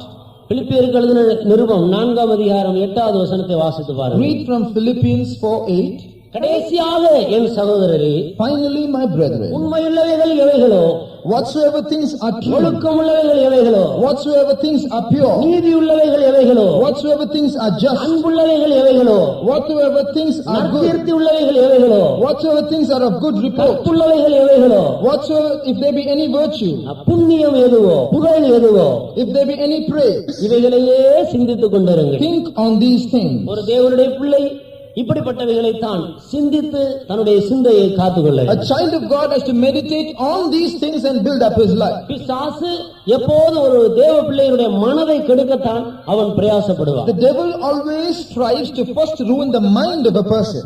ஆவியின் இருப்பிடம் மனதாக இருக்கிறது. The dwelling place of the spirit is the mind. ஆனபடியால் தான் ஆண்டவர் மனதிலே தாழ்மையுள்ளவர்களாக இருங்கள் என்று சொல்லிக் கொடுத்தார். That is why the Lord says, be humble in your mind. எனவே இங்கே எழுதப்பட்டிருக்கிறதான அந்த 10 பகுதிகளும் நம்முடைய மனதை சார்ந்த பகுதிகள். Therefore, in short, all the 10 aspects written here are related to the mind. மீதி காரியங்களை நீங்கள் வேதத்தில் வாசித்து அந்த சிந்தை சம்பந்தப்பட்டவைகளை விளங்கிக் கொள்ளுங்கள். The rest of the things concerning the bent of mind, the first aspect you read from the scriptures. இரண்டாவதாக சித்தம். Secondly, the will. இந்த சித்தத்தை 5ஆக பிரிக்கலாம். This will can be divided into 5 groups. 4ஆக பிரிக்கலாம். Or into 4. ஒன்று சுய சித்தம். One, self will. இன்னொன்று மற்ற மனிதர்களுடைய சித்தம். Secondly, will of others. சித்தம் என்றாலும் விருப்பம் என்றாலும் ரெண்டு ஒன்றுதான். Now, will or desire is the same thing. மூன்றாவது பிசாசுடைய விருப்பம் அல்லது பிசாசுடைய தூண்டுதல். Thirdly, the desire or the instigation or the provocation of the devil. நான்காவது தேவ சித்தம். Fourthly, the will of God. அபிஷேகம் பெற்ற ஒரு தேவனுடைய பிள்ளையை தன்னை போல மாற்றி தான் இருக்கிற சிங்காசனத்தில் அதே இடத்தில் உட்கார வைக்கும்படியாக தேவன் வேறு பிரித்திருக்கிறார். God has separated man, and that he might change man just like unto himself and be seated on the very throne that he is seated. கிறிஸ்தவ சமுதாயமே தேவ சித்தம் செய்வதை பகுத்தறிந்து பரிபூர்ணமான ஆண்டவருடைய சித்தத்தை தங்களுடைய வாழ்க்கையின் எல்லா பகுதிகளிலேயும் நிறைவேற்ற கவனமாக இருப்போமாக. Oh Christian society, let us be careful to discern what the perfect will of God and be very diligent to carry that out all the time. நாம் கிறிஸ்தவர்கள் என்று சொல்லிக் கொண்டிருப்பதல்ல. There is no point in our boasting ourselves as Christians. நாம் எந்த அளவுக்கு தேவ சித்தம் செய்கிறோம் என்பதை தான் நாம் கவனிக்க வேண்டியவர்களாக இருக்கிறோம். We have to pay attention to see to what extent we are doing the will of God. இந்த 4 சித்தம் ஒவ்வொரு நாளும் ஒரு மனிதனுடைய வாழ்க்கையிலே அவனை நெருக்குகிறது. These 4 aspects of the will are always surrounding man. இதை குறித்து தான் பக்தன் யோபு சொன்னார், பூமியிலே போராடும்படி மனிதனுக்கு நாட்கள் குறிக்கப்பட்டிருக்கிறது அல்லவோ. That it is about this that Job says, the days are appointed unto man that he might strive. நமக்கு இருக்கிற போராட்டங்கள் எல்லாம் இப்படிப்பட்ட ஆவிகளோடு இருக்கிற போராட்டங்களாக இருக்கிறது. All our conflicts are with such spirits. ஒரு கிறிஸ்தவன் பூமியில் எந்த மனிதனோடும் போராடும்படியாக அழைக்கப்பட்டவன் அல்ல. A Christian is not one called to fight with anyone, any person in this world. ஒரு கன்னத்தில் அறைந்தால் மற்றொரு கன்னத்தை காட்டுங்கள் என்று ஆண்டவர் சொன்னார். The Lord said, if someone smites you on one cheek, you show him the next cheek also. உங்களுடைய சத்துருக்களை சிநேகியுங்கள். Love your enemies. உங்களை துன்பப்படுத்துகிறவர்களுக்காக ஜெபம் பண்ணுங்கள். He says, pray for them that despitefully use உங்களை you. சபிக்கிறவர்களை ஆசீர்வதியுங்கள். Bless those who curse you. இவ்விதமாக நாம் செய்தோமானால் இந்த பூமியில் நமக்கு எதிரிகள் மனுஷர் மத்தியில் கிடையாது. If we do this, then that means we have no enemies in this world. அதே நேரத்தில் ஒரு கிறிஸ்தவனுக்கு தான் ஏராளமான எதிர்ப்புகளும் போராட்டங்களும் இருக்கிறது. At the same time, a Christian has a lot of conflicts and adversities. இந்த எதிர்ப்புகள் போராட்டங்கள் எல்லாம் எந்த பகுதியில் உள்ளதாக இருக்கிறது? But where does this resistance and conflict come from? இவைகளெல்லாம் இந்த ஆவிக்குரிய போராட்டங்களாகவும் எதிர்ப்புகளாகவும் இருக்கிறது. All these conflicts and resistances are spiritual. ஒவ்வொரு நாளும் நம்முடைய வாழ்க்கையிலே தேவ சித்தம் என்ன என்பதை பகுத்தறிந்து ஒவ்வொரு சிறு காரியத்திலும் அவைகளையே நாம் நிறைவேற்ற வேண்டும். Every day we have to discern the will of God in every little detail of our life and be diligent to fulfill it. தேவ சித்தத்தை விட்டு விலகி போய் வேறு எந்த பகுதியிலும் ஒரு தேவனுடைய பிள்ளை சிக்கிக் கொள்ளக் கூடாது என்பதற்காகத்தான் சோதனைக்கு உட்படாதபடி நீங்கள் விழித்திருந்து 1 மணி நேரமாவது என்னோடு கூட சேர்ந்து ஜெபிக்க முடியாமல் போயிற்றோ என்று சொன்னார். That Jesus said, could you not watch and pray with me 1 hour? Watch and pray that he enter not into temptation. It is so that you might find what the will of God is and not be ensnared by anything else, that the Lord said this. இந்த வார்த்தையை சொன்ன அன்றைக்கே அப்பொழுதே சோதனை உண்டாயிற்று. That very day that Jesus said it, the trial came. பேதுரு தூங்கி ஜெபித்ததனாலே அவருக்கு கிருபை இல்லாமல் போயிற்று. அந்த சோதனையை மேற்கொள்ள பலன் இல்லாமல் போயிற்று. அவரை இயேசுவை பிடிக்க வந்தவர்களை எதிர்த்து இயேசுவுக்காக வைராக்கியம் காட்டுகிறது போல மல்குஸ் என்பவருடைய காதை வெட்டிவிட்டார். Peter was nodding with sleep. He was heavy with sleep. He did not find enough grace to stand fast, and therefore when the trial came, when they came to arrest Jesus, he cut off the ears of Malchus. இயேசு கிறிஸ்து விழித்திருந்து ஜெபித்து தேவனிடத்திலே பலத்தை பெற்றுக்கொண்டபடியினால் அந்த சோதனையில் அவர் தைரியமாக நின்றார்.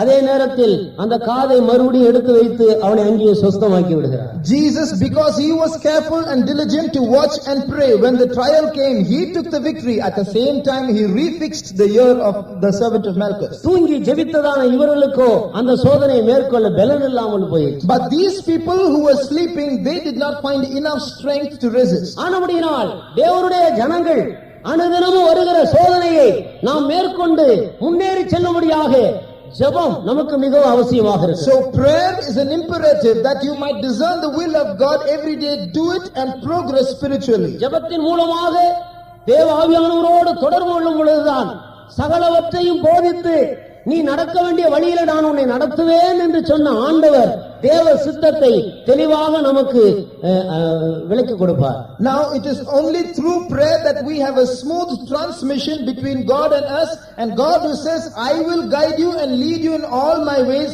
he will tell us what the will of God is clearly. சுய சித்தத்தில் மனிதன் எப்படி ஜீவிக்கிறார்? How does a man live in self will? நீதிமொழிகளின் புஸ்தகம் 16ஆம் அதிகாரம் 25வது வசனத்தில் மனிதனுக்கு செம்மையாய் தோன்றுகிற வழிகள் உண்டு, அவற்றின் முடிவோ மரண வழி என்று எழுதியிருக்கிறது. Now in Proverbs chapter 16 verse 25 it is written, there is a way that seems right to a man, but the end of it are the ways of death. நீதிமொழிகளின் புஸ்தகம் 3ஆம் அதிகாரம் 5வது வசனத்தில் உன் சுய புத்தியை நீ சார்ந்து கொள்ளாதே என்று எழுதியிருக்கிறது. In Proverbs chapter 3 verse 5 it is written, don't lean on your own understanding. அதே புஸ்தகம் 28ஆம் அதிகாரம் 26வது வசனத்தில் தன் இருதயத்தை நம்புகிறவன் மூடன் என்று எழுதியிருக்கிறது. And the same book in chapter 28 and verse 26 it is written, he who trusts in his own heart is a fool. அருமையானவர்களே, நம்முடைய மனதிலே நல்லது என்று தோன்றுகிறது போல இருக்கலாம்,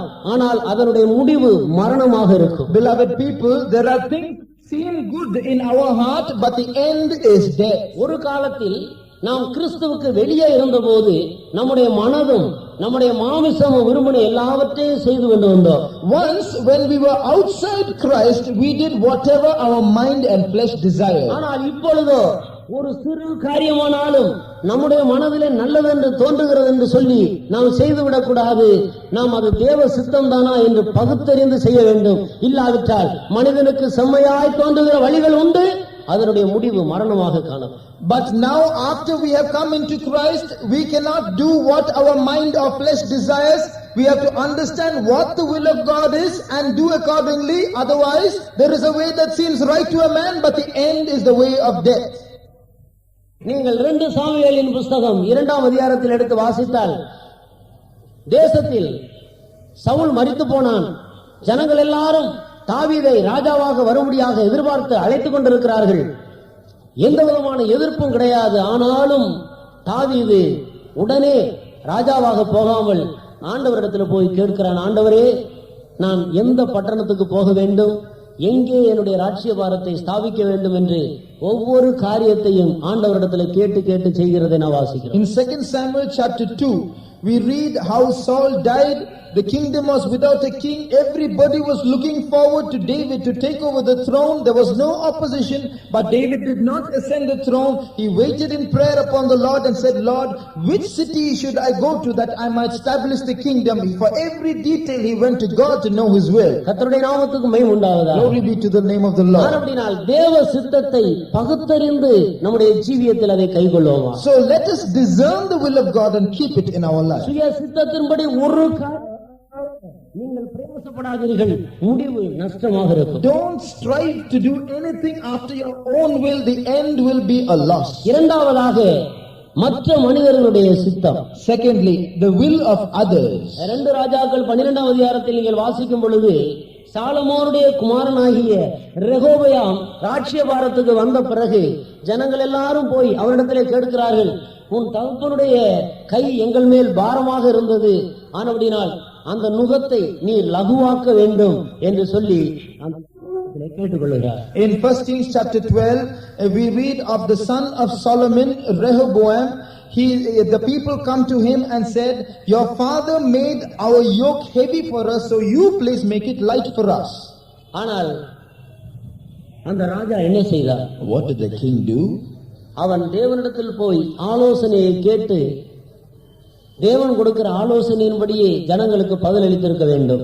He should have rightly gone to God, received counsel from God and given counsel accordingly.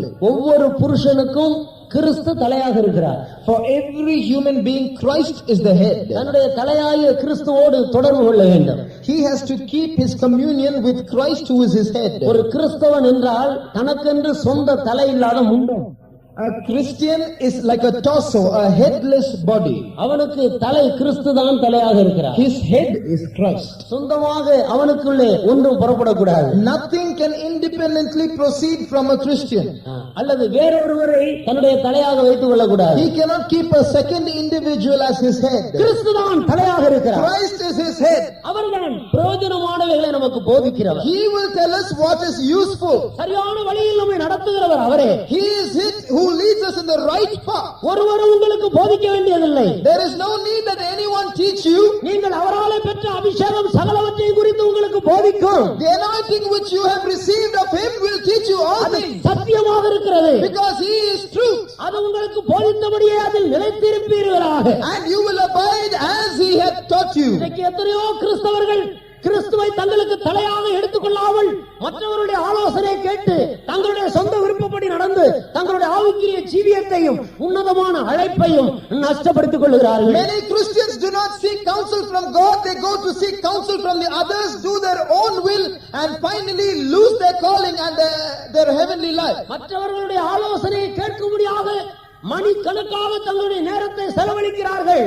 அரை மணி நேரம் தேவனிடத்தில் போய் காத்திருந்த ஆலோசனையை பெற்றுக்கொள்ள விருப்பமில்லை. They waste their time hours on end speaking and receiving counsel from others, don't have the time half an hour to spend in God's presence to receive இந்த counsel Raja from him. Rehoboam என்ன செய்தார்? What did this king Rehoboam do? தன்னோடு கூட வளர்ந்து தன்னுடைய சமூகத்திலே காணப்படுகிறதான வாலிபர்களிடத்தில் போய் ஆலோசனை கேட்கிறார். He went to his old friends, those young friends he had who grew up with him. He asked counsel from them. அவர்கள் என்ன ஆலோசனை சொல்லிக் கொடுத்தார்கள்? What counsel did they give him?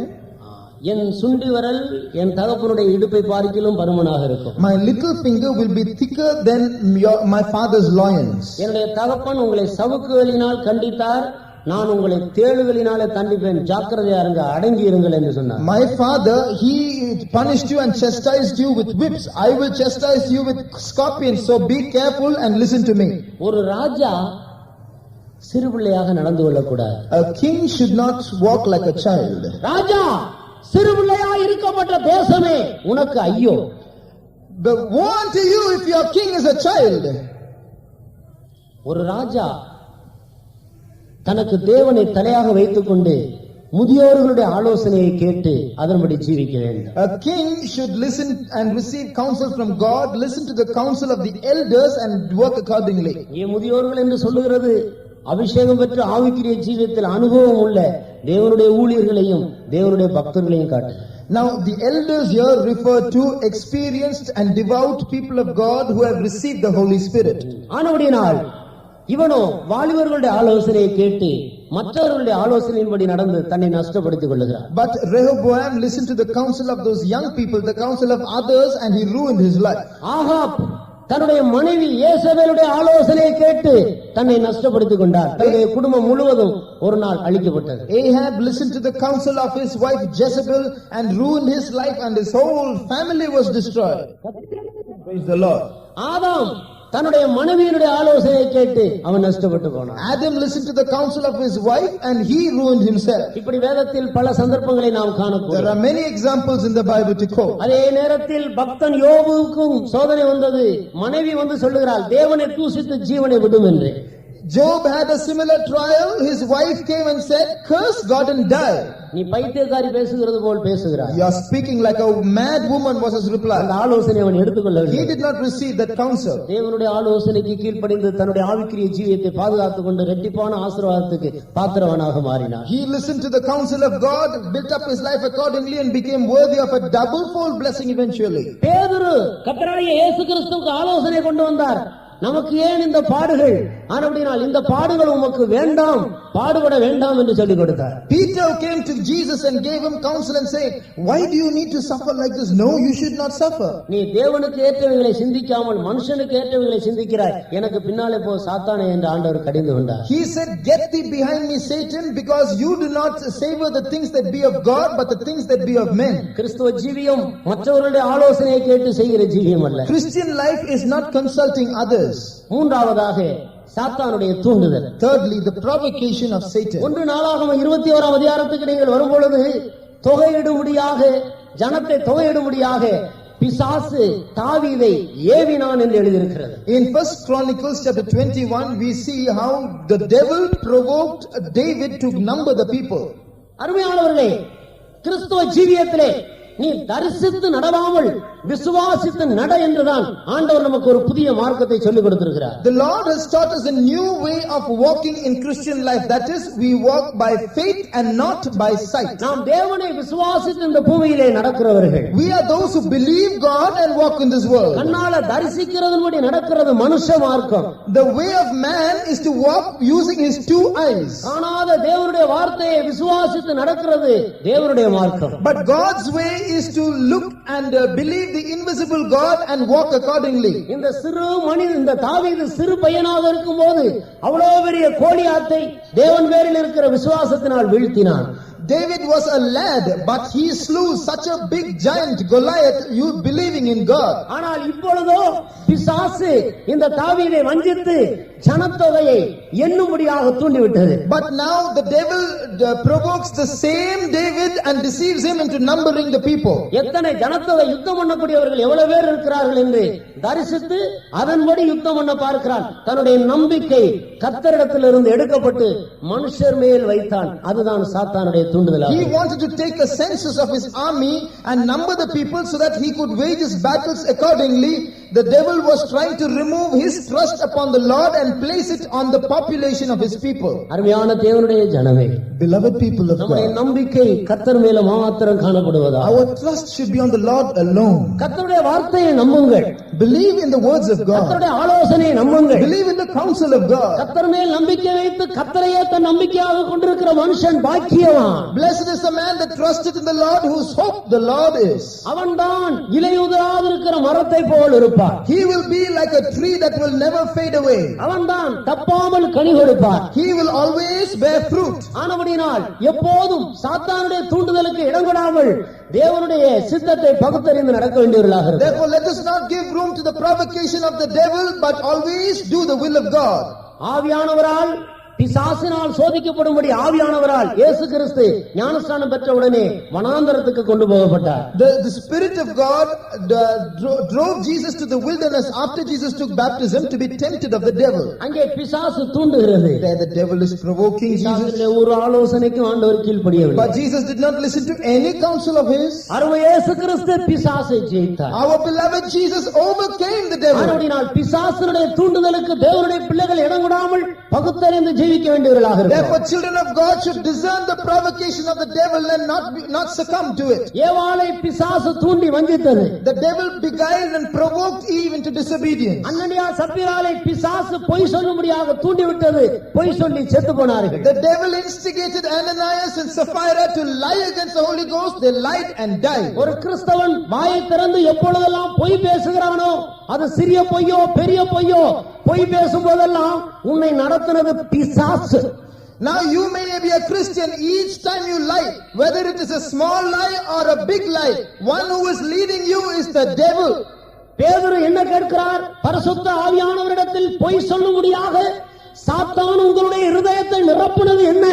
How is it that Satan filled your heart to lie against the Holy Ghost was what Peter asked. நீ கிறிஸ்தவன் என்று சொல்லிக்கொண்டு போதகனாக கூட இருந்து கொண்டு உன் வாயை திறந்து பொய் பேசுவாயானால் உன்னை பிசாசுதான் ஆளுகை செய்கிறார். You may say Christian, you may be a teacher, but if you open your mouth and lie, it means the devil is holding sway over you. அருமையான நண்பர்களே, beloved friends, பிசாசுடைய தூண்டுதலுக்கு இடம் கொடாதீர்கள். Don't allow the devil to provoke you. தேவ சித்தம் செய்யும்படியாக கடந்து வருவோம். Let us come to do God's will. அன்றியும் சகோதரரே, தேவனுடைய நன்மையும் பிரியமும் பரிபூர்ணமான சித்தம் என்னவென்று பகுத்தறியத்தக்கதாக உங்கள் மனம் புதிதாகிறதுனால் மறுரூபமாகுங்கள்.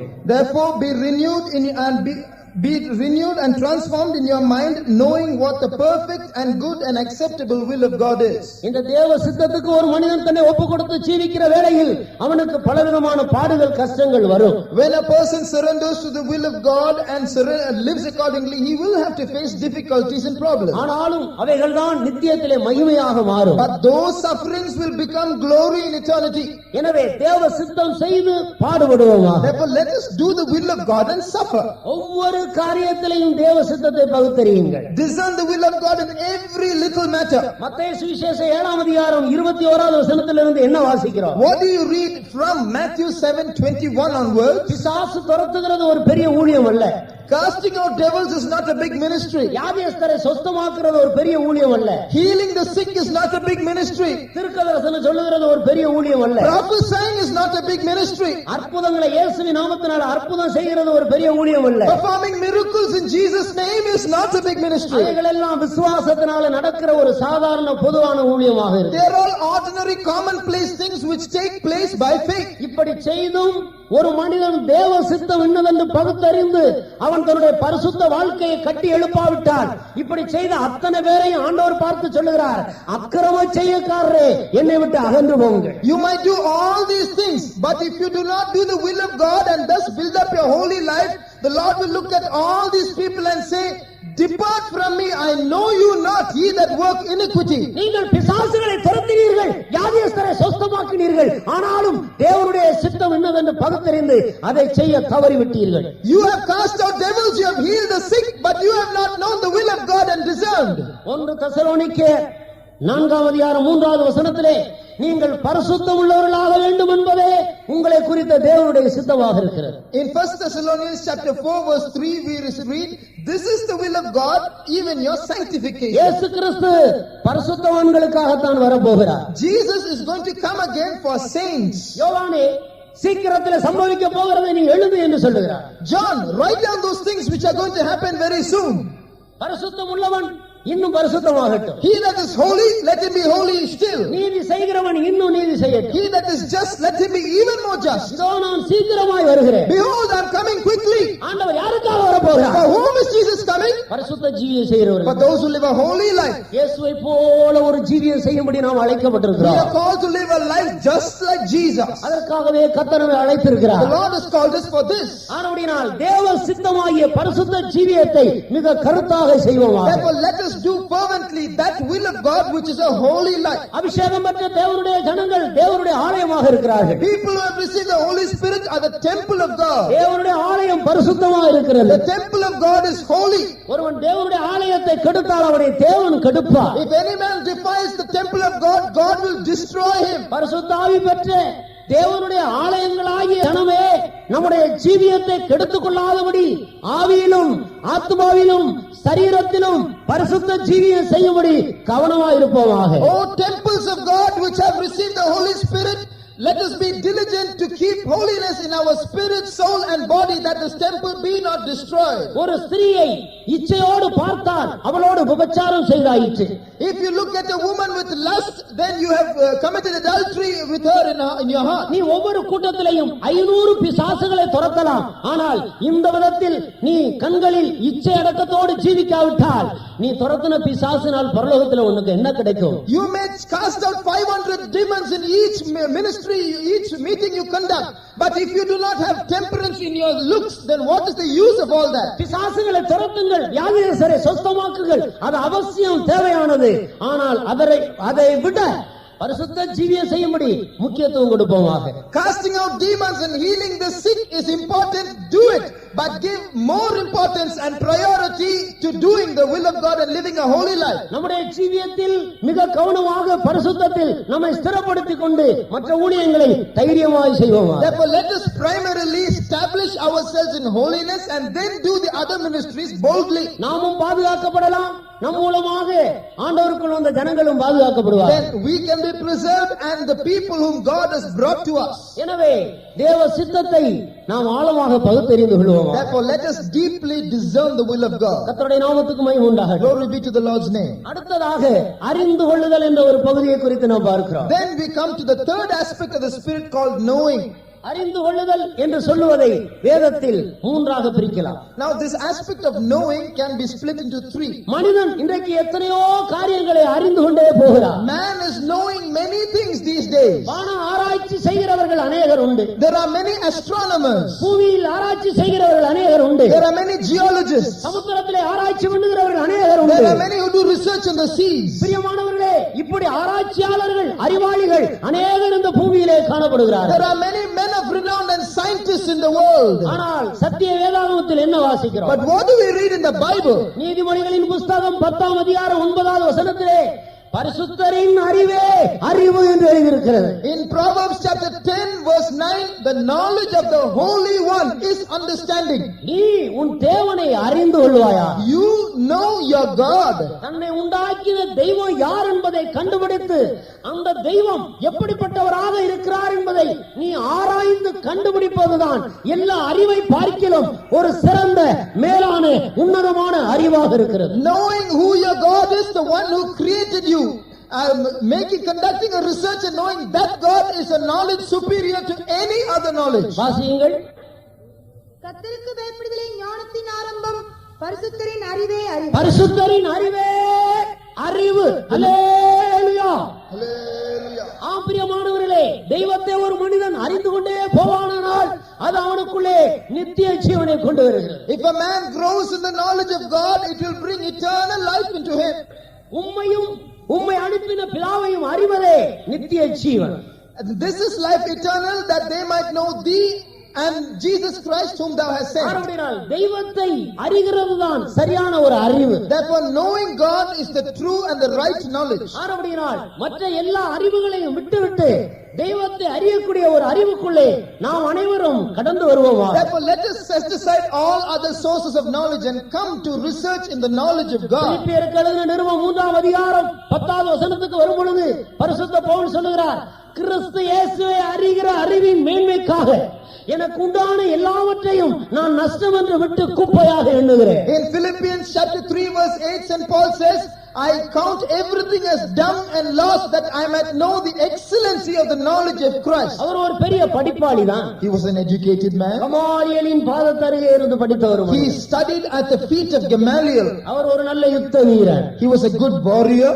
அவன் எல்லா விதத்திலே ஒரு மேன்மையுள்ளவனாக கருதப்பட்டான். An eminent man in the land. ஆனாலும் கிறிஸ்துவை பற்றிய அறிவு அவருக்குள்ளே வரும்போது தன்னுடைய மற்ற எல்லா அறிவும் குப்பை என்று சொல்லுகிறார். But when he got the knowledge of Christ, all the other knowledges that he had formerly he calls as dung. அறிவு பெருத்தவன் நோவு பெருத்தவன். He that increases knowledge increases அதிக படிப்பு உடலுக்கு இளைப்பு. Much study is a weariness to the flesh. அறிவு இருமாப்பை கொண்டு வரும். The knowledge puffeth up. ஆனபடியால் அருமையானவர்களே, நம்மை உண்டாக்கின தெய்வத்தை அறியும்படியாகத்தான் ஆண்டவர் இந்த பூமியிலே நம்மை வைத்திருக்கிறாரே அல்லாமல் இந்த உலகத்தில் உள்ளவைகளை அறிந்து பெரியவர்கள் என்று பட்டம் பெறுவதற்காக அல்ல. Therefore God has placed us in this world that we might grow in the knowledge of God, not to know all the other things in this world and obtain big degrees. தெய்வத்தை அறிகிற அறிவை மூன்றாக பிரித்து வேதத்தில் எழுதப்பட்டிருக்கிறது. The knowledge of God has been split into 3 in the word of God.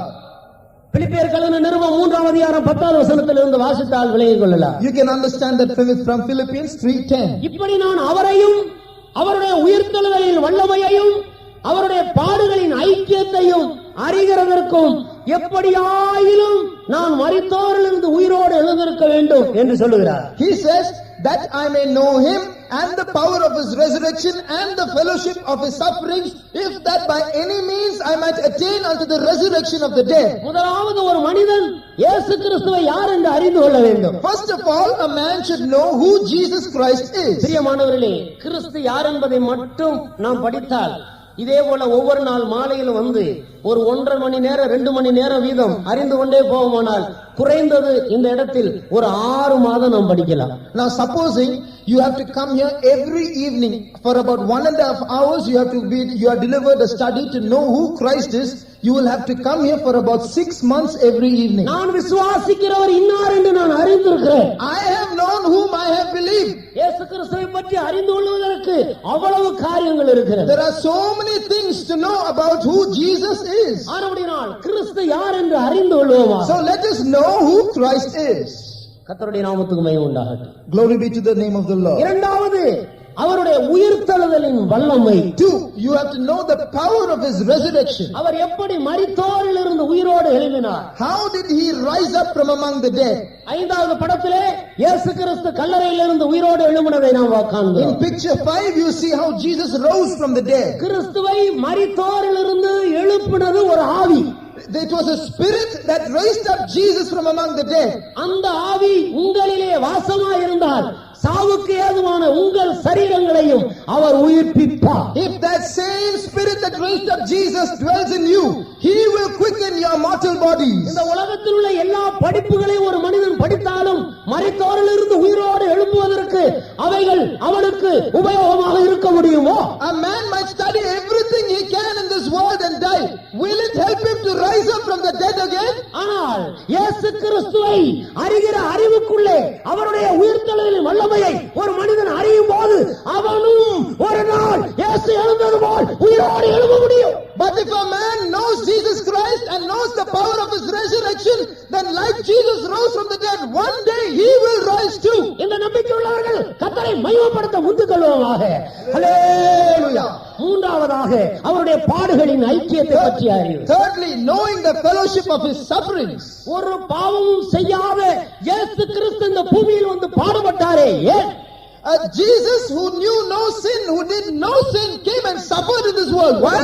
மகிமையுள்ள ஒரு சபையை கரை, திரை, பிழை முதலானவைகள் ஒன்றுமில்லாமல் பரிசுத்தமும் பிழையற்றதுமான ஒரு மகிமையுள்ள சபையை தனக்கு முன்பாக நிறுத்தும்படி தன்னைத்தான் ஒப்பு கொடுத்து பாடுபட்டார். He yielded himself to suffer that he might present it to himself a glorious church, not having spot or wrinkle or any such thing, but that it should be holy and without blemish. எனவே இந்த பூமியில் அவரோடு கூட சேர்ந்து இப்படிப்பட்ட ஒரு மகிமையுள்ள சபைக்காக பாடுபடுகிறது தான் அவருடைய பாடுகளோடு உள்ள ஐக்கியமாக இருக்கு. So the fellowship of his sufferings is that you join together with him and suffer that you might also present such a glorious church. நேசிக்கிறவர்களுக்கு அவருடைய பாடுகள் பெரிதல்ல. Those who love God, suffering for him is not big.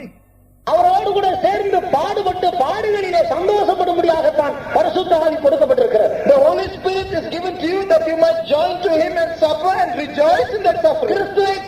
கிறிஸ்துவின் அன்பை விட்டு என்னை பிரிப்பவன் யார்? Who can separate me from the love of Christ? மரணமோ, வியாகுலமோ, adversity, துன்பமோ, affliction, nakedness, மோசமோ, famine, பட்டயமோ, or the sword. கிறிஸ்துவின் அன்பை விட்டு என்னை பிரிக்க முடியாது என்று நிச்சயித்திருக்கிறார். None of these things can move me from the love of Christ. அவருடைய அன்பு இவைகள் எல்லாவற்றை பார்க்கிலும் வல்லமையுள்ளதாக இருக்கிறது. His love is above all these things. தேசம் மரணத்தை போல் வல்லது. Love is the strongest death. தேச வைராக்கியம் பாதாளத்தை விட கொடியது. And jealousy is cruel as the grave. இந்த அன்பு எங்களுடைய இருதயத்தில் ஊற்றப்பட்டபடியினால்தான் இந்த உலக அன்பையும் மாமிச அன்பையும் எங்களால் மேற்கொண்டு ஜீவிக்க முடிகிறது. It is because this sublime love has been poured in our heart that we are able to overcome the love of this world and carnal love. இந்த அன்பை கொண்டு எல்லாவற்றையும் ஜெயிக்க முடியாகத்தான் ஆண்டவர் அவருடைய பாடுகளோடு நம்மை ஐக்கியப்படுத்தி வைத்தார். God has put us with his sufferings and brought us into fellowship that we might overcome all things with his love. சமயமாகிறபடியினால் நான் இதோடு முடித்துக் கொள்கிறேன். நாளைய தினத்தில் நீங்கள் எல்லாரும் சீக்கிரமாக வாருங்கள். Because the time is short, I finish today. Come early tomorrow. கர்த்தர் நமக்கு உதவி செய்வாரா? May the Lord help us. கர்த்தருடைய நாமத்துக்கு மகிமை உண்டாகட்டும். Glory be to his name.